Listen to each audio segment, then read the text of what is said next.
والله ما طلعت شمس ولا غربت إلا وأنت في قلبي.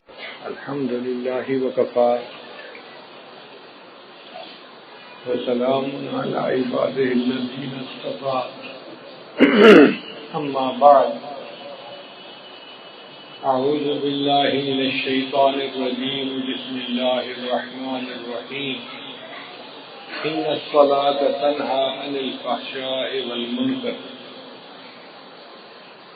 سبحان ربك رب العزة عما يصفون وسلام على المرسلين والحمد لله رب العالمين. اللهم صل على سيدنا محمد وعلى آل سيدنا محمد وبارك وسلم. ان الصلاة تنہی عن الفحشاء والمنکر. بے شک نماز فحش کاموں سے اور برائی سے انسان کو روک دیتی ہے.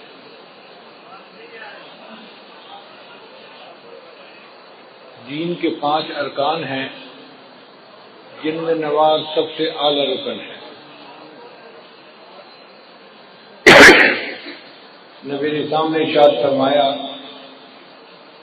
حبب الی من دنیاکم ثلاث. تمہاری اس دنیا میں مجھے 3 چیزیں بہت پیاری ہیں. ایک خوشبو، دوسرا نیک بیوی، اور تیسرا میری آنکھوں کی ٹھنڈک نماز میں ہے. تو نماز کو آنکھوں کی ٹھنڈک فرمایا.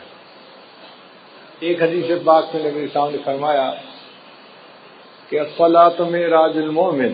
نماز تو مومن کی معراج ہے. نبی علیہ السلام کو اللہ تعالیٰ نے جسمانی معراج عطا فرمائی تھی. مومن کو نماز پڑھنے سے روحانی معراج حاصل ہو جاتا ہے. جتنے باقی احکام ہیں اللہ تعالیٰ نے اسی دنیا میں بھیجے. نماز کے حکم کے لیے اللہ نے اپنے محبوب صلی اللہ علیہ وسلم کو عرش پر بلایا اور وہاں پر نماز کا تحفہ عطا فرمایا. شروع میں 50 نمازیں فرض تھیں. نبی علیہ السلام جب واپس آنے لگے تو بہت خوش تھے کہ میرے پروردگار نے مجھے تحفہ دیا، میں اپنی امت کے پاس اللہ کا تحفہ لے کر جاؤں گا.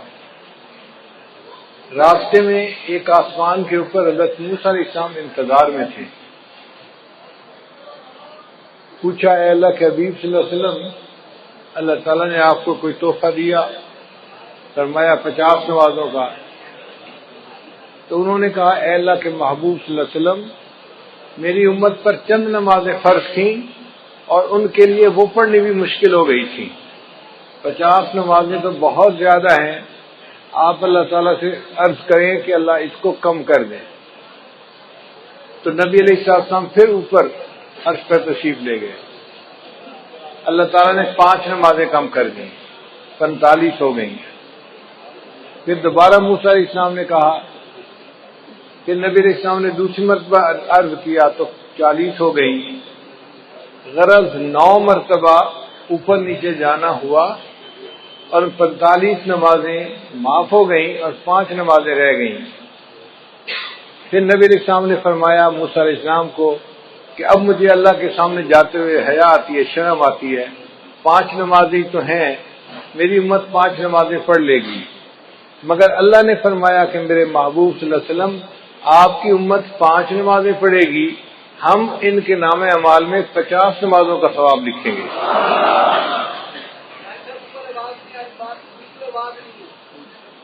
من جاء بالحسنۃ فلہ 10 امثالھا.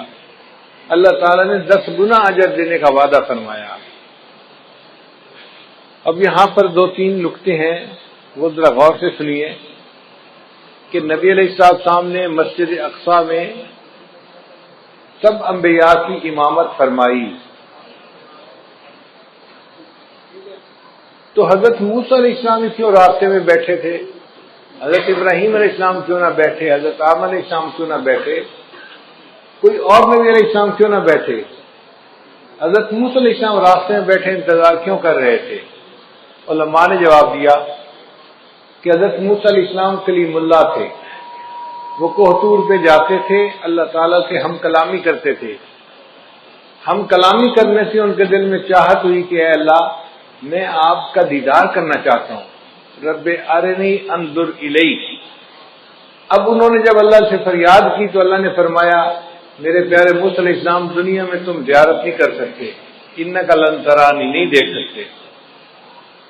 بلکہ اللہ تعالیٰ نے کوہ طور پر تجلی ڈالی تو موسیٰ علیہ السلام بے ہوش ہو کر گر گئے، اور وہ تجلی بھی 70,000 پردوں میں سے تھی۔ تو موسیٰ علیہ السلام نے سوچا کہ میں تو اللہ تعالیٰ کا دیدار نہیں کر سکا، اب اللہ تعالیٰ نے معراج پر اپنے محبوب صلی اللہ علیہ وسلم کو بلایا ہے تو محبوب اللہ کا دیدار کر کے آئیں گے، میں راستے میں بیٹھتا ہوں تاکہ میں سب سے پہلے ان کا دیدار کروں جو اللہ کا دیدار کر کے آ رہے ہیں۔ دوسرا نقطہ کہ اللہ تعالیٰ چاہتے تو 50 کو پہلی دفعہ ہی 45 کر دیتے، چلو 5 رہ گئی، 45 معاف۔ یہ 5 5 5 کر کے 9 دفعہ چکر لگانا، یہ کیا مسئلہ ہوا؟ علماء نے جواب دیا کہ اللہ تعالیٰ اگر چاہتے تو ایسا کر سکتے تھے، مگر اللہ تعالیٰ نے 5 5 نمازوں کو معاف اس لیے کیا کہ کل کو کہنے والے اعتراض نہ کریں کہ اللہ کے حبیب صلی اللہ علیہ وسلم کو معراج حاصل ہوا تھا، بس ایک دفعہ چلے گئے تھے۔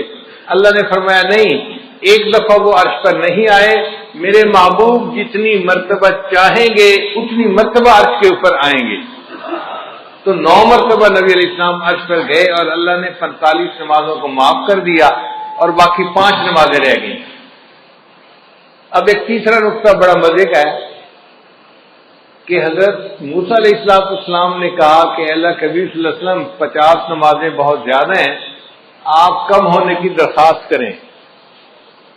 تو کیا حضرت موسیٰ علیہ السلام نبی علیہ السلام سے زیادہ ذہین تھے؟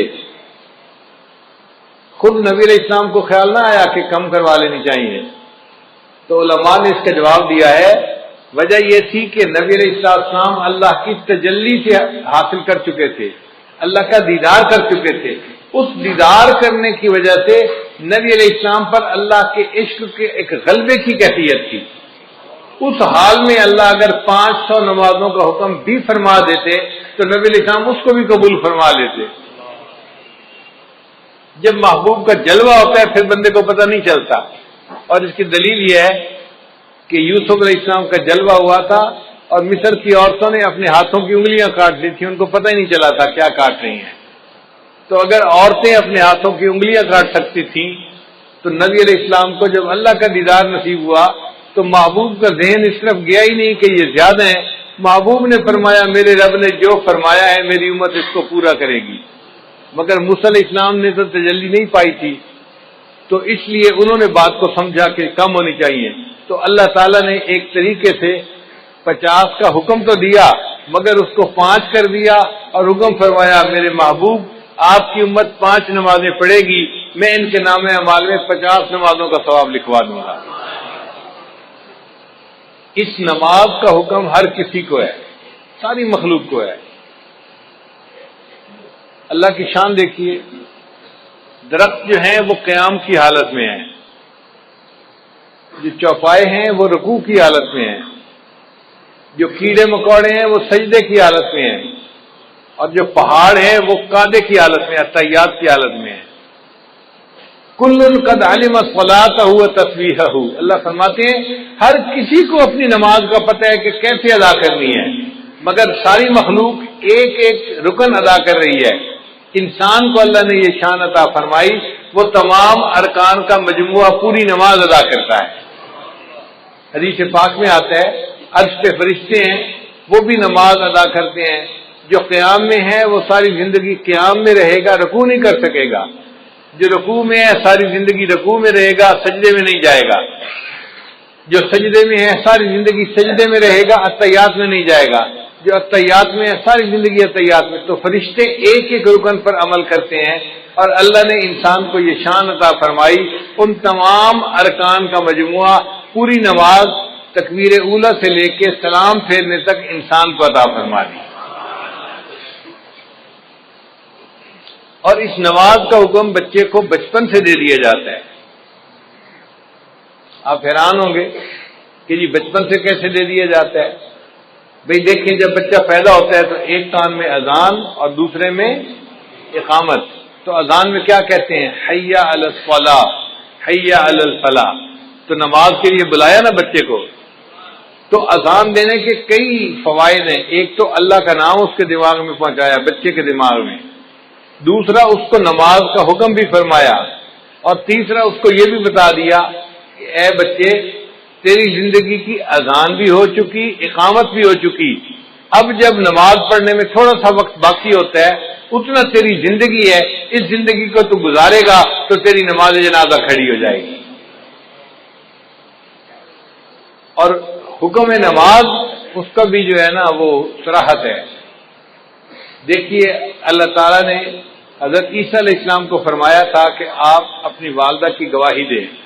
تو عیسیٰ علیہ السلام نے کہا تھا انی عبد اللہ آتانی الکتاب وجعلنی نبیا وجعلنی مبارکن اینما کنت واوصانی بالصلاۃ والزکاۃ. تو دیکھو، بچہ ہے، کہہ رہا ہے کہ اللہ نے مجھے حکم دیا نماز کا. تو بچپن میں ہی گویا نماز کا حکم مل جاتا ہے بچے کو. پڑھنی تو ہوتی ہے جب وہ بالغ ہوگا، فرض اس وقت ہوگی، حکم پہلے سے دے دیا جاتا ہے. اس کی اہمیت کی وجہ سے یہ نماز اتنی اہم ہے. یہ ایسے ہی ہے، بچہ چھوٹا ہوتا ہے، ماں باپ بچپن میں کہہ دیتے ہیں بیٹا ہم نے تجھے حافظ بنانا ہے، ہم نے تجھے عالم بنانا ہے، تجھے انجینئر بنانا ہے، ڈاکٹر بنانا ہے، ہم نے تجھے پائلٹ بنانا ہے. اب وہ چھوٹا سا بچہ ہے، لیکن پائلٹ بننے کے لیے اس کو اسی وقت سے کہنا شروع کر دیتے ہیں، اہمیت کی وجہ سے. اسی طرح نماز کے لیے بچپن میں ہی کہہ دیا گیا، اگرچہ نماز فرض تو ہونی تھی جب اس نے جوان ہونا تھا. صلاۃ عربی کا لفظ ہے اور اس کے جو حروف اصلی ہیں وہ 3 ہیں، صاد، لام اور الف. صلاۃ. اور جس لفظ کے یہ حروف ہوں اس کے 3 معنی ہوتے ہیں. ایک ہوتا ہے دعا کرنا، دوسرا ہوتا ہے تعظیم کرنا، اور تیسرا ہوتا ہے ٹیڑھے پن کو ٹھیک کرنا. تو نماز میں یہ تینوں صفات پائی جاتی ہیں. نماز میں تعظیم الہی بھی ہے. آپ دیکھیں، تعظیم کے 4 طریقے ہوتے ہیں. کسی کو دیکھ کے ادب سے کھڑا ہو جائے، کسی کو دیکھ کے اس کے سامنے جھک جائے، کسی کو دیکھ کے اس کے پاؤں کے اوپر جو ہے وہ جا پڑے، یا کسی کو دیکھے تو اٹھ کے بیٹھ جائے. تو 4 طریقے تھے، اللہ نے نماز میں چاروں طریقے مکمل کر دیے. تو نماز میں تعظیم بدرجہ اتم موجود ہے. دوسرا ہوتا ہے کہ دعا کرنا. نماز میں دعا موجود ہے. ہم پڑھتے ہیں رب اجعلنی مقیم الصلاۃ ومن ذریتی، یہ دعا ہے جو ہم نماز میں مانگ رہے ہوتے ہیں. اور تیسرا معنی ہے ٹیڑھے پن کو ٹھیک کرنا. تو جیسے آگ کے ذریعے سے بانس اگر ٹیڑھا ہو تو اس کو سیدھا کر لیا جاتا ہے، اسی طرح نماز بھی اپنے نور کی گرمی سے انسان کے ٹیڑھے اخلاق کو ٹھیک کر دیتی ہے، انسان کو نیک بنا دیتی ہے. اب ایک نقطہ اور بھی ہے کہ 5 نمازیں اللہ نے کیوں بنائی؟ 7 بن جاتی، 3 بن جاتی، 10 بن جاتی، 5 کیوں؟ علماء نے اس کا خوبصورت جواب دیا. وہ فرماتے ہیں کہ اللہ تعالیٰ نے ہر انسان کو 5 حواس عطا فرمائے ہیں. 5 جن کو حواس خمسہ کہتے ہیں. چھوٹے بچے سکولوں میں پڑھتے بھی ہیں. وہ 5 حواس کون سے ہیں؟ دیکھنا، سننا، سونگھنا، چھونا اور چکھنا. یہ 5 حواس ہیں جو اللہ نے ہر بندے کو عطا فرمائے ہیں. اور 5 حواس پر شکریہ ادا کرنے کے بدلے اللہ نے ان پر 5 نمازیں فرض فرما دی. جو 5 نمازیں پڑھتا ہے وہ گویا 5 حواس کا شکریہ ادا کر رہا ہوتا ہے اللہ کا. بعض علماء نے کہا کہ 5 نعمتیں بنیادی ہیں: کھانا، پینا، کپڑا، مکان، بیوی. اب یہ ہر بندے کو ان کی ضرورت ہوتی ہے. تو اللہ نے 5 نمازیں اس لیے فرض ادا فرمائی کہ میرے بندے 5 نمازیں پڑھنے سے تم 5 نعمتوں کا شکر ادا کرنے والے بن جاؤ گے. بعض علماء نے لکھا کہ 5 مصیبتیں ہیں جن میں سے ہر بندے نے گزرنا ہے. ایک ہے موت، دوسری ہے قبر، تیسرا ہے حشر، چوتھا ہے پل صراط اور پانچواں ہے میزان۔ یہ 5 ایسی مصیبتیں ہیں کہ جن میں سے ہر بندے کو گزرنا ہی ہے، چاہے نیک ہو یا بد ہو۔ اللہ نے 5 نمازیں فرض فرمائی، جو میرا بندہ 5 نمازیں پڑھے گا میں ان کو ان 5 مصیبتوں میں سے آسانی کے ساتھ گزار دوں گا۔ سوال پیدا ہوتا ہے کہ اللہ تعالیٰ نے فجر کے وقت نماز کو فرض فرمائی، تو علماء نے جواب دیا کہ حضرت آدم علیہ السلام کو اللہ نے رات کے وقت اتارا تھا زمین پر، تو وہ بڑا اللہ کے سامنے روئے، دعائیں مانگی۔ جب صبح کی روشنی ہوئی تو انہوں نے شکرانے کی نماز پڑھی، تو حضرت آدم علیہ السلام کے شکرانے کی نماز کی وجہ سے اللہ نے امت کو فجر کی نماز عطا فرمائی کہ تم بھی اپنے جو ہے والد اکبر کی طرح سے اپنے جو ہے اعمال کا شکریہ ادا کرنے والے بن جاؤ گے۔ پھر دوسرا، جنت میں جو اللہ تعالیٰ کا دیدار ہوگا وہ صبح کا وقت ہوگا، جیسے طلوع ہونے سے پہلے کا وقت ہوتا ہے نا، اس طرح کا وقت ہوگا۔ تو اللہ تعالیٰ نے فرمایا میرے بندو تم دنیا میں فجر کی نماز پڑھو گے تو اس کے بدلے تمہیں میں جنت میں اپنا دیدار عطا فرما دوں گا۔ پھر حضرت یوسف علیہ السلام نے بھی شکرانے کے نوافل پڑھے تھے۔ بھائیوں نے جب ان کو کنویں میں ڈال دیا تھا تو کنواں تھا اور یوسف علیہ السلام بچے تھے، اب کنویں کی تنہائی بھی تھی، اوپر سے رات کا اندھیرا بھی آ گیا، تو یوسف علیہ السلام بڑے غمزدہ تھے۔ ایک تو بھائیوں نے زیادتی کی اور دوسرا تنہائی تھی اور اندھیرا تھا، اور وہ سمجھ رہے تھے کہ شاید اب مجھے باقی زندگی اندھیرے میں ہی گزارنی پڑے گی۔ جب تہجد کا وقت ہوا تو یوسف علیہ السلام بڑے پریشان تھے۔ حدیث پاک میں آتا ہے انہوں نے اس وقت دعا مانگی، اے اللہ میری پریشانی کو بھی دور کر دے اور جو بھی پریشان بندہ ہے دنیا میں اس کی بھی پریشانی کو دور کر دے۔ اللہ تعالیٰ نے یوسف علیہ السلام کی دعا کو ایسے قبول کیا کہ وہ رات کا ایسا وقت ہوتا ہے ہر پریشان بندے کی پریشانی ختم ہو جاتی ہے۔ آپ دیکھیں کوئی بندہ فوت ہو گیا، گھر کے سارے لوگ پریشان ہیں، سارا دن روئیں گے، رات بھر روتے رہیں گے، آپ دیکھیں گے تہجد کے وقت ان کو بھی نیند آ جائے گی، وہ بھی پرسکون ہو جائیں گے۔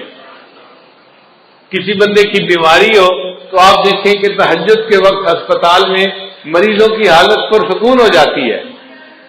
تو ہر بندے کی پریشانی تہجد کے وقت میں اللہ کم کر دیتے ہیں۔ یہ یوسف علیہ السلام کی دعا قبول ہوئی، اللہ نے ہر پریشان کی پریشانی کو دور فرما دیا۔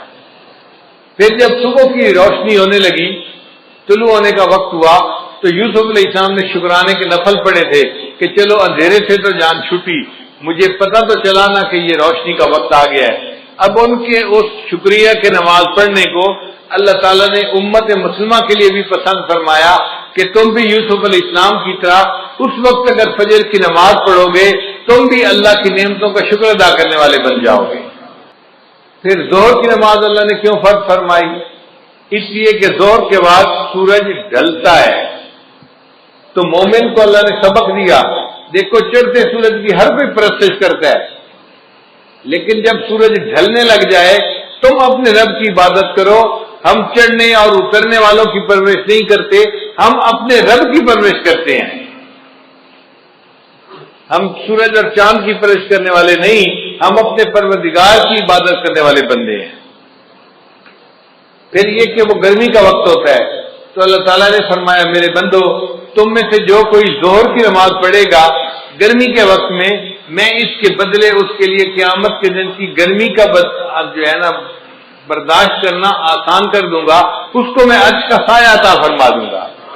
پھر عصر کا وقت وہ وقت ہے کہ جب آدم علیہ السلام نے جنت میں گندم کا دانہ کھایا تھا، تو چونکہ ایک بھول ہو گئی تھی تو اللہ تعالیٰ نے اس وقت نماز کو فرض فرما دیا کہ بندو تم بھی نماز پڑھو، تمہارے جد امجد سے بھول ہو گئی تھی، میں نے اس کو معاف کر دیا تھا، اب تم عصر کی نماز پڑھو گے، تم سے زندگی میں جو کوئی بھول چوک ہوگی میں اس کو بھی معاف فرما دوں گا۔ پھر عصر کے وقت حضرت یونس علیہ السلام کو مچھلی نے اپنے پیٹ سے باہر نکالا تھا، تو اللہ تعالیٰ نے فرمایا کہ میرے بندو تم بھی حالات کی مچھلی کے پیٹ میں پھنس سکتے ہو۔ مثال کے طور پہ کوئی قرضے کے اندر پھنسا ہوا ہے، ادا نہیں ہو رہا، کسی کا کاروبار بند ہے، چلتا نہیں، کوئی بیماری کی مصیبت میں پھنسا ہوا ہے، بیماری دور نہیں ہوتی، کوئی بچی گھر بیٹھی ہے، رشتہ نہیں آتا، وہ حالات کی مچھلی کے پیٹ میں پھنسی ہوئی ہے، اب اس مچھلی کے پیٹ سے کیسے نکلے؟ عصر کی نماز پڑھو گے، اللہ تعالیٰ تمہیں ان مصیبتوں کی مچھلی کے پیٹ سے نکال دیں گے، مسئلوں کو حل کر دیں گے۔ پھر قبر میں جو میت سے سوال جواب ہوتا ہے تو اس وقت عصر کا وقت ہوتا ہے، تو عصر کی نماز اس لیے قائم فرمائی کہ جو بندہ عصر کی نماز دنیا میں پڑھے گا اس کے لیے قبر میں سوال و جواب کا دینا اللہ آسان فرما دیں گے۔ مغرب کی نماز اللہ نے کیوں فرض فرمائی؟ اس لیے کہ سارے دن میں جو غلطیاں ہوئی، کوتاہیاں ہوئیں، اب یہ مغرب کی نماز پڑھے گا، اللہ پورے دن کے گناہوں کو اس کے بدلے معاف فرما دیں گے۔ حضرت آدم علیہ السلام کی توبہ اللہ نے مغرب کے وقت قبول فرمائی تھی، تو امت محمدیہ کو مغرب کی نماز دی گئی کہ تم اگر مغرب کی نماز پڑھو گے اس کے بدلے ہم تمہاری زندگی کے سب گناہوں کو معاف کر دیں گے، تمہاری توبہ کو بھی قبول فرما لیں گے۔ اب عشاء کی نماز یہ اس امت کی خصوصیت ہے، پہلے کسی امت کو عشاء کی نماز نہیں ملی، عشاء کی نماز امت محمدیہ ہی کو ملی ہے۔ کیوں کہ نبی علیہ السلام کو جو معراج ملا تھا وہ عشاء کی نماز کے وقت ملا تھا۔ اللہ نے فرمایا میرے محبوب آپ کی امت عشاء کی نماز پڑھے گی، آپ کو تو میں نے جسمانی معراج عطا فرمایا، آپ کی امت کو عشاء کی نماز کے بدلے روحانی معراج عطا فرما دو۔ ایک سوال ذہن میں یہ پیدا ہوتا ہے کہ نماز میں رکعتیں 2 ہوتی ہیں، 3 ہوتی ہیں یا 4 ہوتی ہیں؟ فجر کی 2 رکعت فرض ہے، ظہر کی 4 رکعت فرض ہے، مغرب کی 3 رکعت فرض ہے، تو 2، 3 اور 4 رکعتیں، یہ رکعتوں کا سلسلہ اتنا ایسے کیوں ہے؟ 1 رکعت ہوتی، 2 رکعت ہوتی، کام ختم ہو جاتا، آخر 2 رکعت، 3 رکعت یا 4 رکعت میں کیا حکمت ہے؟ قرآن مجید کی آیت ہے، اللہ نے فرشتوں کو بنایا جاعل الملائکۃ رسلا اولی اجنحۃ مثنی و ثلاث و رباع، اللہ نے فرشتوں کو پیدا کیا، بعض فرشتوں کے 2 پر ہیں، بعض کے 3 اور بعض کے 4۔ اللہ نے فرمایا کہ میرے محبوب صلی اللہ علیہ وسلم فرشتوں کو میں نے پرواز عطا کی 2 پروں سے، 3 پروں سے، 4 پروں سے، اب آپ کی امت نماز پڑھے گی، رکعتیں 2 ہوں گی، 3 ہوگی، 4 ہوں گی، جیسے فرشتوں کو روحانی ترقی میں نے عطا فرمائی، آپ کی امت کو ان فرائض کی رکعتیں پڑھنے پر میں روحانی ترقی عطا فرما دوں گا۔ پھر کل رکعتیں جو انسان کے اوپر لازم ہیں وہ 17 ہیں، 2 فجر کی، 4 ظہر کی، 4 عصر کی، 3 مغرب کی، اور عشاء کی 4 رکعت فرض اور 3 رکعت وتر، یہ 17 رکعتیں بنتی ہیں۔ تو 17 رکعتیں کیوں دی گئیں؟ علماء نے جواب دیا کہ نبی علیہ السلام نے معراج میں 17 چیزوں کی سیر کی تھی، 8 جنتوں کی، 7 آسمانوں کی، تو 7 اور 8 15 بن گئے، اور 1 عرش اور 1 کرسی، 17 ہو گئے۔ اللہ نے اپنے حبیب صلی اللہ علیہ وسلم کو 17 چیزوں کی سیر عطا فرمائی تھی، اس کے بدلے ہمارے اوپر 17 رکعتیں فرض فرما دی۔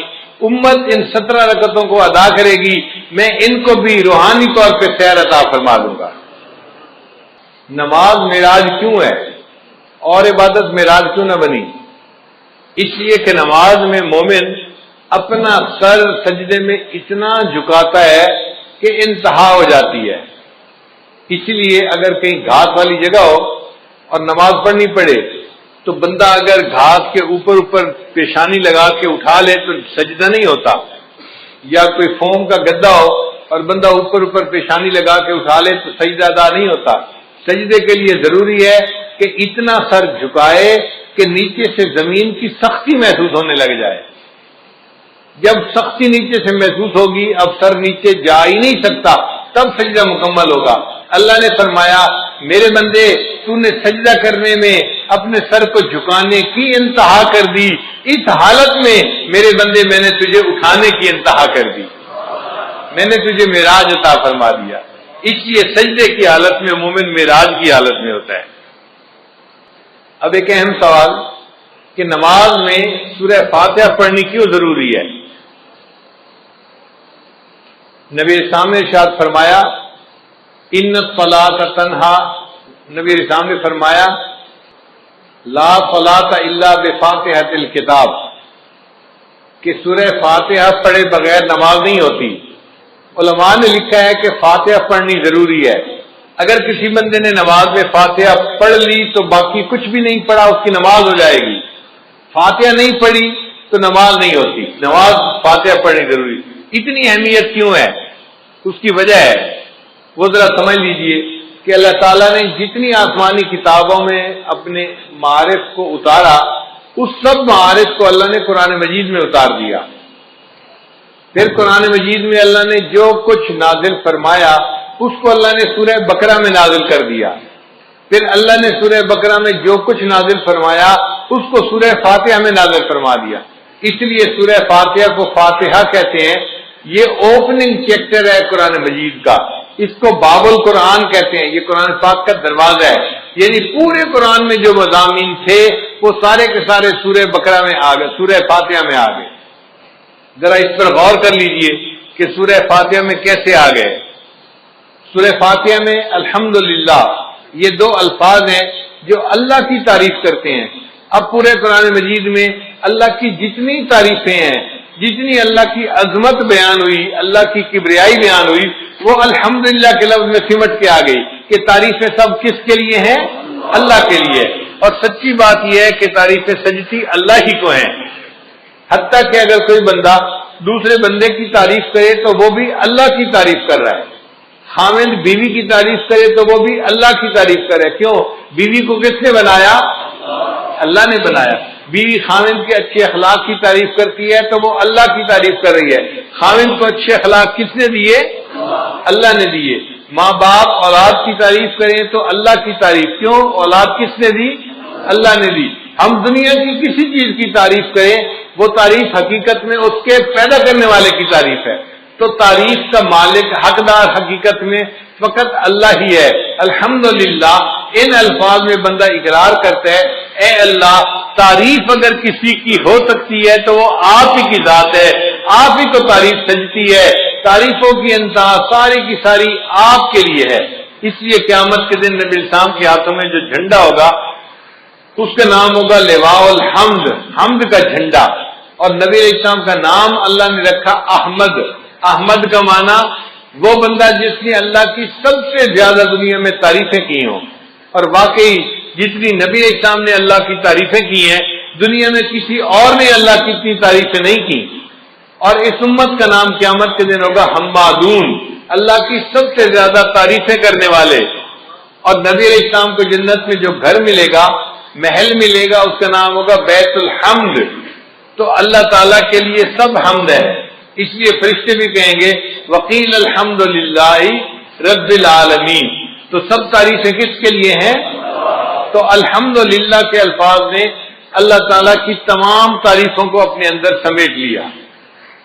پھر آگے فرمایا رب العالمین, جو جہانوں کا رب ہے. رب کہتے ہیں آقا کو, مولا کو, پرورش دینے والے کو.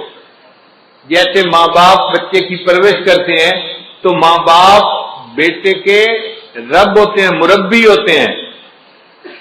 مالی پودے کی پرورش کرتا ہے, اس کو چھوٹے سے لے کے درخت تک جو ہے وہ لے جاتا ہے تو وہ اس کا مربی ہوتا ہے. اسی لیے یہ رب کی صفت پرورش دینے والے کی صفت ہے. اللہ تعالیٰ ساری کائنات کا رب ہے, وہ ساری کائنات کو پالتا ہے. پالنے کی صفت کس میں ہے؟ اللہ رب العزت کے اندر. اس لیے اللہ تعالیٰ نے انسان کو دنیا میں بھیجنے سے پہلے عالم ارواح میں پیدا فرمایا چھوٹے چھوٹے جسموں کے ساتھ, اور ان سے وعدہ لیا تھا الستو بربکم, کیا میں تمہارا رب نہیں ہوں؟ تو اس سوال کے جواب میں نبی علیہ السلام نے سب سے پہلے کہا تھا بلا, اے اللہ آپ ہی ہمارے پروردگار ہیں, رب ہیں. اور آپ کے جواب کو سن کر پھر ساری مخلوق نے اس جواب کو ریپیٹ کیا تھا اللہ آپ ہی ہمارے رب ہیں. اللہ نے فرمایا اچھا سب نے میرے ساتھ وعدہ تو کر لیا, مجھے رب سمجھتے ہو, میں تمہیں دنیا میں بھیجتا ہوں آزمانے کے لیے کہ دنیا میں جا کے تم کس کو رب مانتے ہو.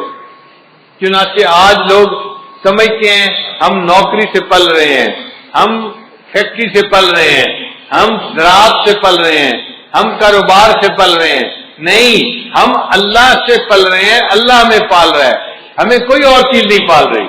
اسی لیے دعوت تبلیغ والے لوگ کہتے ہیں نا کہ بھائی ان اسباب کی نفی کرو. سچی بات ہے، جس طرح پہلے زمانے میں لات اور منات کی نفی کی جاتی تھی، اسی شد و مد کے ساتھ ان اسباب کی نفی کرنی چاہیے. اپنے دل کو سمجھانا چاہیے میں زراعت سے نہیں پل رہا، میں اپنی تجارت سے نہیں پل رہا، میں اپنی نوکری سے نہیں پل رہا، میں فیکٹری سے نہیں پل رہا. مجھے کون پال رہا ہے؟ میرا اللہ مجھے پال رہا ہے. رب ہمارا کون ہے؟ اللہ ہے، اللہ پالنے والا ہے. تو نظر اللہ پہ رکھیں، اسباب پہ نظر نہ رکھیں. تو نے پتھر میں کیڑے کو پالا، خشک مٹی سے سبزہ نکالا. یہ تیرا ہے جہاں، یہ زمین آسماں اے خدایا، کس نے تیری حقیقت کو پایا. ہمارے ایک دوست تھے ڈاکٹر صاحب، وہ کہتے ہیں کہ میں اپنے بچوں کو لے کے سوات سیر کے لیے گیا. ایک پتھر مجھے نظر آیا، ذرا پنک رنگ کا تھا. تو میری بیوی کہنے لگی ہمارے جو بیٹھک ہے نا اس میں پنک رنگ کی چیزیں ہیں اور یہ پتھر بالکل اسی رنگ کا ہے، اس پتھر کو اٹھا لو گھر میں جا کے رکھ دیں گے تو یہ ان سے میچ کر جائے گا. اور تو بیچاروں کو ہر وقت میچنگ کی پڑی ہوئی ہوتی ہے. چنانچہ وہ پتھر انہوں نے اٹھا لیا، وہ گول سا پتھر تھا. وہ کہتے ہیں کہ وہ پتھر 3 سال ہمارے گھر پڑا رہا ڈیکوریشن پیس کے طور پہ. جو آتا پتھر کو دیکھ کر بڑا خوش ہوتا، کتنا خوبصورت پتھر ہے اور بالکل رنگ میچ کر رہا ہے. کہنے لگے کہ 3 سال کے بعد ایک دن میری بیوی گھر کی صفائی کر رہی تھی. صفائی کرتے ہوئے اس نے جو پتھر کو اٹھایا کہ میں اس کو ذرا صاف کر دوں کپڑے سے، ہاتھ سے پتھر گرا اور نیچے گر کر ٹوٹ گیا. جب پتھر ٹوٹا تو وہ اندر سے خالی تھا، ہالو تھا. کہنے لگی کہ اس نے دیکھا اندر ایک کیڑا تھا اور اس نے چلنا شروع کر دیا. 3 سال وہ پتھر ہمارے گھر میں رہا اور اللہ نے اس بند پتھر کے اندر اس کیڑے کو پال کے دکھا دیا. تو جو پروردگار مخلوق کو رزق دیتا ہے، پالتا ہے، اس پروردگار ہی کے لیے تعریفیں ہیں. تو رب العالمین کے لفظ سے گویا ہم نے اتنی بڑی بات کو تسلیم کر لیا کہ ہمارا رب کون ہے، اور وہ ایک بندے کا رب نہیں ہے یا انسانوں کا رب نہیں ہے، وہ جہانوں کا رب ہے. جو مخلوق ہے جہاں بھی ہے سب کا رب وہی ہے. اسی لیے قرآن مجید کو الحمدللہ رب العالمین سے شروع کیا اور آخر پہ جا کے ختم کہاں کیا؟ قل اعوذ برب الناس ملک الناس. تو رب کے لفظ پہ جا کے قرآن مجید کو ختم بھی کیا. اور انسان جب دنیا سے جائے گا قبر میں تو فرشتے آ کے جو پہلا سوال پوچھیں گے وہ سوال ہوگا من ربک، تیرا رب کون ہے؟ تو دنیا میں کیا ایمان بنا کے آیا، کیا سیکھ کے آیا، بتا تیرا رب کون ہے. جو اللہ پہ توکل کرتا ہوگا وہ کہے گا ربی اللہ، میرا رب اللہ ہے. اور جس نے دنیا میں محنت کی ہوگی وہ کہے گا ہے ہاتھ لا ادری، مجھے نہیں پتا میرا رب کون ہے. پھر اس کی پٹائی ہوگی. اس لیے یہ رب کے سبق کو ہم نے اچھی طرح یاد کرنا ہے تاکہ قبر میں بھی سوال کا جواب دینا آسان ہو جائے. اور قیامت کے دن بھی انسان اپنے رب کے سامنے کھڑے ہوں گے. یوم یقوم الناس لرب العالمین، انسان اپنے رب کے سامنے کھڑے ہوں گے. تو رب العالمین کے لفظ نے اللہ کی ربوبیت کو کے مضمون کو اپنے اندر سمیٹ لیا. اب ربوبیت قاہرانہ بھی ہوتی ہے اور ربوبیت راحمانہ بھی ہوتی ہے. باپ بھی مربی ہوتا ہے مگر روب ہوتا ہے، جلال ہوتا ہے، تھپڑ بھی لگا دیتا ہے بچے کے، سختی کرتا ہے. اور ماں میں بھی جو ہے یہ ربوبیت ہوتی ہے، مربیانہ صفت ہوتی ہے مگر رحمت والی ہوتی ہے. ماں محبت سے بچے کی پرورش کرتی ہے. اب اللہ تعالیٰ اس کائنات کے رب ہیں تو ان کی ربوبیت کیسی ہے؟ فرمایا الرحمن الرحیم، رحمت والی ربوبیت ہے اللہ کی. وہ رحمت کی ربوبیت سے پوری کائنات کی پرورش فرما رہا ہے. اب رحمان اور رحیم 2 لفظ ہیں. رحمان کہتے ہیں اس ذات کو کہ جس کے پاس بے انتہا خزانے ہوں، اور رحیم کہتے ہیں کہ اس کے خزانے استعمال بھی بے انتہا ہو رہے ہوں. 2 صفتیں ہوتی ہیں، بندے کے پاس پیسہ بھی بہت زیادہ ہو اور دل بھی بہت بڑا ہو کہ اپنے پیسے کو غریبوں پہ تقسیم بھی کر رہا ہو. کئی مرتبہ بندہ سخی تو بڑا ہوتا ہے، پیسے ایک ڈھیلا پیسے کا نہیں ہوتا، اس کی سخاوت کس کام کی؟ یا بندے کے پاس پیسہ تو بہت ہوتا ہے، خرچ کرنے کی صفت نہیں ہوتی، تو پیسہ کس کام کا؟ مدد تو تب ہے کہ پیسہ ہو بھی بہت زیادہ اور خرچ کرنے کی عادت بھی خوب ہوتی. اللہ تعالیٰ میں یہ دونوں صفتیں موجود ہیں. اللہ کے پاس رحمتوں کے خزانے بھی بے انتہا ہیں اور اللہ کی رحمت خرچ بھی بے انتہا ہو رہی ہے، اپنے اور پرائے سب پہ خرچ ہو رہی ہے. رحمان کہتے ہیں اس کو جو دنیا میں اپنے اور پرائے سب پر رحمت فرماتا ہے. دیکھیں دنیا میں کافروں کو جو رزق ملتا ہے کون دیتا ہے؟ کافروں کو اولاد کون دیتا ہے؟ صحت کون دیتا ہے؟ رزق کھانے کو کون دیتا ہے؟ اللہ دیتا ہے. وہ کتنا رحیم ہے، رحمان ہے کہ جو ایمان والوں کو بھی رحمت نواز رہا ہے اور کافروں کو بھی رحمت سے نواز رہا ہے. تو اپنے اور پرائے سب کو وہ ایمان والوں کو بھی دیتا ہے، وہ وفاداروں کو بھی دیتا ہے، وہ دنیا میں غداروں کو بھی دیتا ہے. وہ بڑا کریم آقا ہے. اور قیامت کے دن اللہ تعالیٰ ایمان والوں کے ساتھ خاص رحمت فرمائیں گے. وَكَانَ بِالْمُؤْمِنِينَ رَحِيمًا. پھر رحمان کہتے ہیں کہ جس کی رحمت دنیا میں خاص ہو، اور رحیم کہتے ہیں کہ جس کی رحمت آخرت میں خاص ہو. تو رحمان اور رحیم کے دو لفظ لانے سے عجیب مضامین کو سمیٹ لیا گیا. اب پورے قرآن مجید میں رحمت کے جتنے مضامین ہیں وہ رحمان اور رحیم کے لفظ کے اندر سمٹ کے آ گئے. پھر اس کے بعد فرمایا مالک یوم الدین. اللہ تعالیٰ قیامت کے دن کا مالک ہے. ایک ہوتا ہے قیامت کے دن کا منصف ہونا، قاضی ہونا. بھائی دیکھیں جو قاضی ہوتا ہے نا وہ قانون کا پابند ہوتا ہے، وہ ملزم کی فیور نہیں کر سکتا. وہ کہتا ہے جی مجھے تو قانون کے مطابق فیصلہ کرنا تھا، میں تو مجبور تھا، میں فیور نہیں کر سکتا. اللہ تعالیٰ قیامت کے دن کے صرف منصف نہیں مالک بھی ہیں، اور مالک کو اختیار ہوتا ہے وہ جس کی چاہے فیور کرے اور جس کو چاہے معاف فرما دے. تو اللہ نے فرمایا میں قیامت کے دن کا مالک ہوں، میں جس کو چاہوں گا قیامت کے دن اس کو معاف فرما دوں گا، اس کی بخشش فرما دوں گا. تو مضمون جتنا قیامت کا پورے قرآن مجید میں آیا اس کو مالک یوم الدین کے الفاظ نے اپنے اندر سمیٹ لیا. پھر اس کے بعد فرمایا ایاک نعبد. اے اللہ ہم آپ ہی کی عبادت کرتے ہیں. عبادت کے لائق فقط اللہ ہی کی ذات ہے. عبادت کس کی کرنی چاہیے؟ اب مشرک کیا کرتے ہیں؟ وہ کہتے ہیں ہم اللہ کی بھی عبادت کرتے ہیں. بھائی یہ بھی کا نقطہ نہیں چاہیے، ہم اللہ ہی کی عبادت کرتے ہیں. اب کوئی بندہ کہے جی نقطے سے کیا بنتا ہے؟ بھائی نقطے سے بہت فرق پڑتا ہے. آپ بتاؤ اگر کوئی بیوی کسی خاوند کو کہے میں آپ کی بھی بیوی ہوں تو اس کو نقطہ قبول ہوگا؟ خاوند کہے گا نہیں تم کہو میں آپ ہی کی بیوی ہوں. بھائی اگر خاوند یہ نقطہ برداشت نہیں کرتا تو رب تو اللہ تعالیٰ تو بڑی عظمت والا ہے، وہ بھی شرک کا نقطہ برداشت نہیں کرتا. وہ بھی کہتا ہے عبادت کرنی ہے تو کس کی کرنی ہے؟ فقط اللہ ہی کی کرنی ہے. ایاک نعبد. آپ ہی کی اللہ عبادت کرتے ہیں اور آپ ہی سے مدد مانگتے ہیں. ہمارے حاجت روا بھی آپ ہیں، مشکل کشا بھی آپ ہیں. اللہ ہمارے جو ہیں وہ کام کو سر انجام دینے والے آپ ہی ہیں. اللہ ہی کی طرف توجہ رکھنی ہے. تو مدد ہم کس سے مانگا کریں؟ اللہ سے مانگا کریں. مخلوق سے مدد مانگنے کی کوئی ضرورت نہیں. مخلوق مدد نہ مانگے، اللہ سے مدد مانگے جو حقیقت میں انسان کی ہر حال میں مدد کر سکتا ہے. مخلوق تو کبھی مدد کے لیے آ جائے گی اور کبھی کہے گی بھائی میں چاہتا ہوں کہ میں آپ کو قرض دے دوں، میرے حالات ساتھ نہیں دے رہے، میرا کاروبار ساتھ نہیں دے رہا، میری مجبوری ہے، میرے گھر والے ساتھ نہیں دے رہے. تو مخلوق تو مجبور ہوتی ہے، دوسرے کی مدد نہیں کر سکتی. ایسے مجبوروں سے مدد کیا مانگنا؟ مدد اس سے مانگو جس کو کوئی مجبوری نہیں، وہ جب چاہے جہاں چاہے جس کی چاہے ہر حال میں مدد کر سکتا ہے.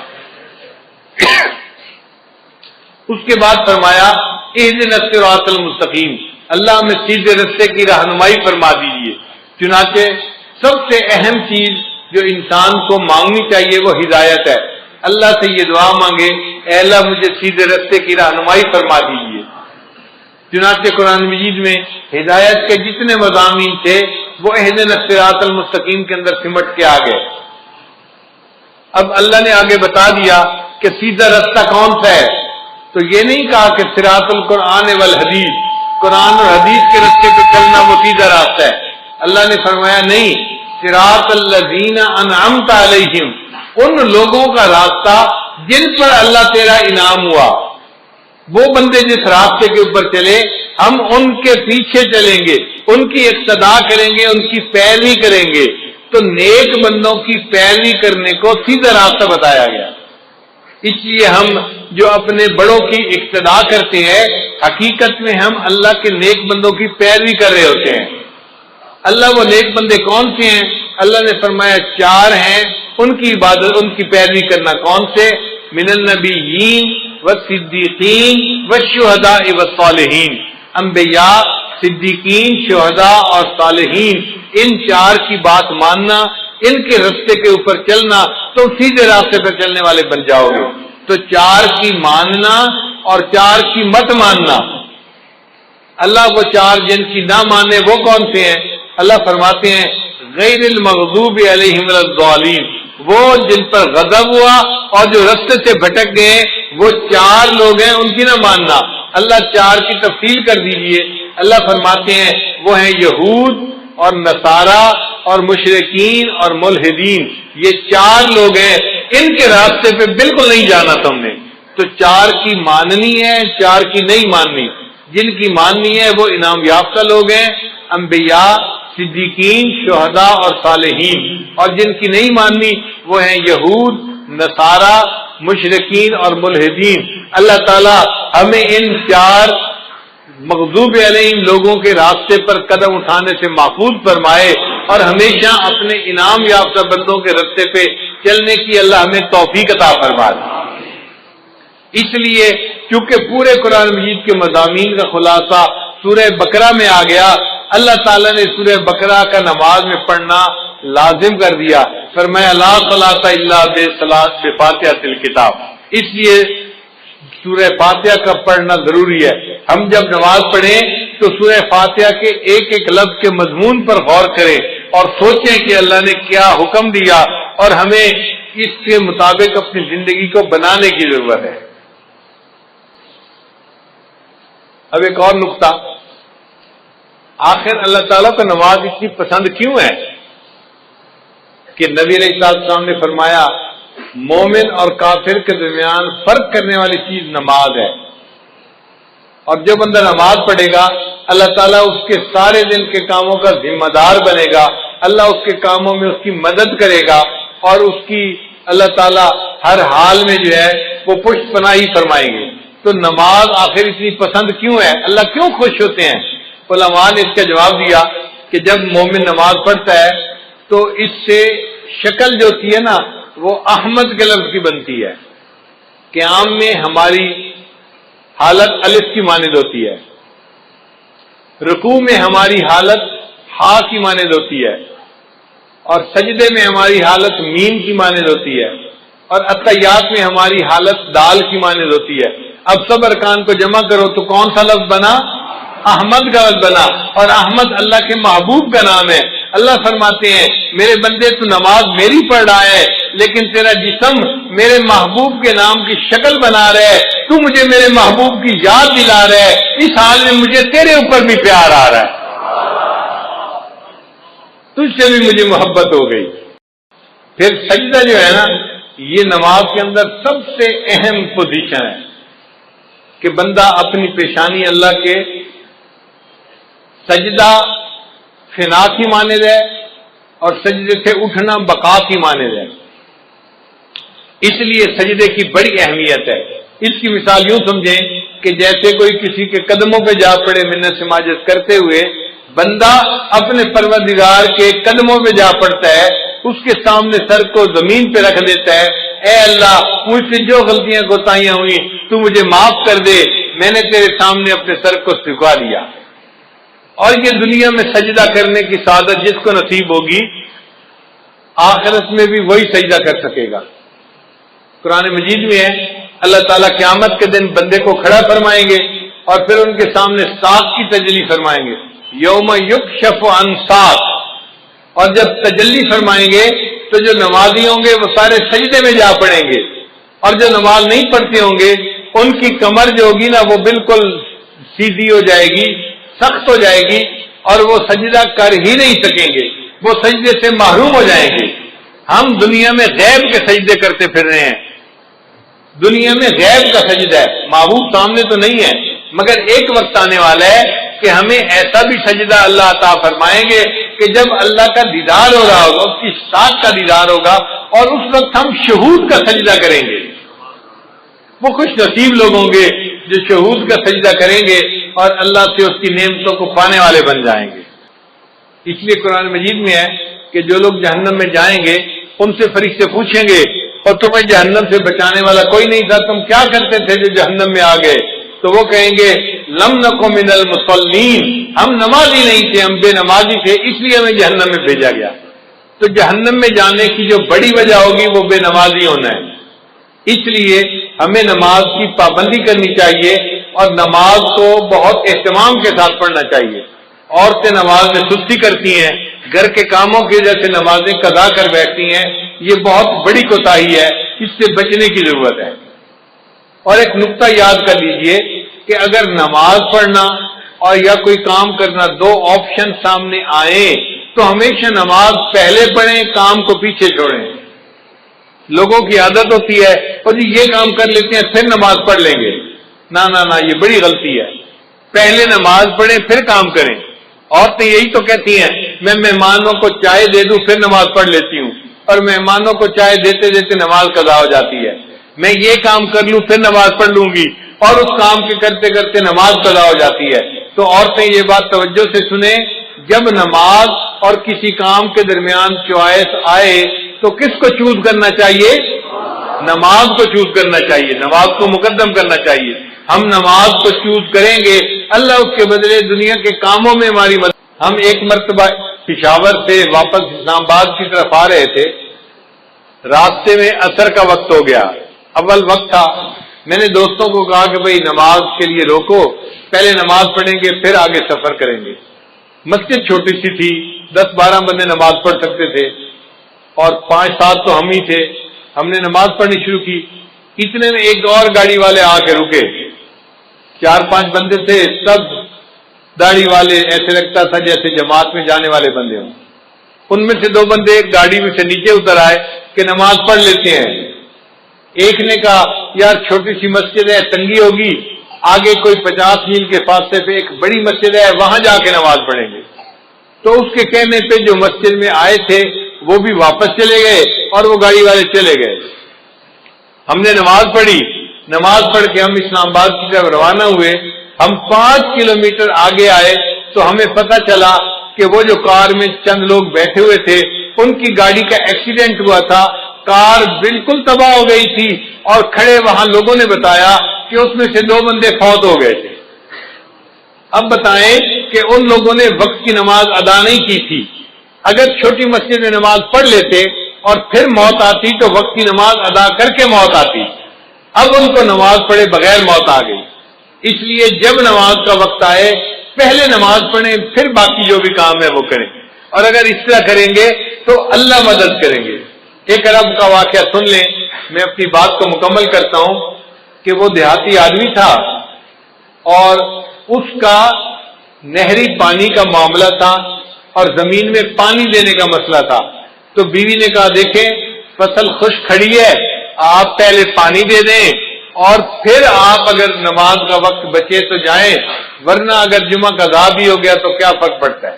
اس نے کہا ہرگز نہیں، میں جا کے جمعہ پڑھوں گا اور پھر بعد میں آ کے دیکھوں گا پانی کا وقت بچتا ہے یا نہیں بچتا۔ دونوں وقت ایک جیسے تھے، ادھر جمعے کا وقت تھا، ادھر پانی کا وقت تھا۔ خیر بیوی چپ ہو گئی۔ اب جب وہ جمعے کے لیے نکلنے لگا نا تو پتہ چلا کہ ان کا جو اونٹ تھا وہ کہیں بھاگ گیا تھا۔ تو بیوی نے پھر شور مچایا، دیکھیں ہمارے پاس اونٹ اتنا قیمتی ہے، سواری کے کام آتا ہے، اور ہم دوسرا اونٹ تو خرید نہیں سکتے، اونٹ کہیں کھل کے چلا گیا ہے، ابھی تو قریب ہوگا، آپ اونٹ کو ڈھونڈ لیں، مل جائے گا، جمعہ بعد میں پڑھ لینا، زور پڑھ لینا اور اونٹ کو تلاش کر لینا۔ اس نے کہا کہ نہیں، میں پہلے جمعہ پڑھوں گا، بعد میں آ کے اونٹ کو تلاش کروں گا۔ وہ بندہ خیر جمعہ پڑھنے چلا گیا۔ اللہ کی شان دیکھیں، جب جمعہ پڑھ کے گھر واپس آیا، کیا دیکھتا ہے کہ اونٹ دروازے کے اوپر بندھا ہوا ہے۔ اس نے بیوی سے پوچھا یہ اونٹ کیسے آیا؟ بیوی کہنے لگی میں گھر بیٹھی آٹا گوندھ رہی تھی کہ مجھے باہر کتوں کے بھونکنے کی آواز آئی۔ میں نے گھر کا دروازہ کھول کے دیکھا تو میں نے دیکھا کہ 4-5 کتے اس کے پیچھے لگے ہوئے تھے اور یہ اونٹ بھاگتا ہوا اپنے گھر واپس آ رہا تھا۔ جب یہ دروازے کے قریب پہنچا تو میں نے اس کی مہار پکڑ کے دروازے کے ساتھ باندھ دیا۔ اللہ نے کتوں کے ذریعے سے اونٹ کو ویسے ہی گھر پہنچا دیا۔